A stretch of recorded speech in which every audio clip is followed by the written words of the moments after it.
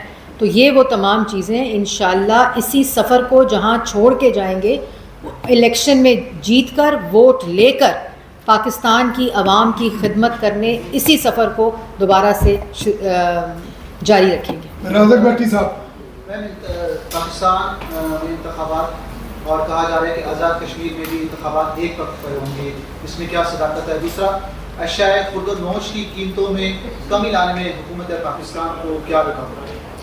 دیکھیں، پہلی بات تو یہ ہے کہ جس وقت آپ نے کہا AJK کے الیکشن اور اس طرح کی مجھے تو کوئی خبر نہیں ہے جہاں سے آپ کو آئی ہے. کوئی ایسی رپورٹ نہ گورنمنٹ نے دی ہے نہ کسی اور نے دی ہے، لیکن یہ بات ہے کہ میرے پاس ایسی کوئی نہ خبر ہے نہ کوئی اس طرح کی انفارمیشن ہے. دوسری بات آپ نے کی کہ ہم ہر روز اگر کوئی چیز مہنگی ہوتی ہے، جیسے آپ کو بتایا 14 ماہ میں مہنگی ہوئی، تو اس کو ڈائریکٹ ریلیف کیسے عوام کو دینا ہے، ان طبقات کو دینا ہے، اس کا بندوبست کرتے ہیں. انشاءاللہ یہ جو پروگرام کی بحالی ہے، معاشی استحکام آ رہا ہے، انڈیکیٹرز بہتر ہو رہے ہیں، اس سے ڈائریکٹ امپیکٹ کنزیومر گڈ پہ بھی آئے گا.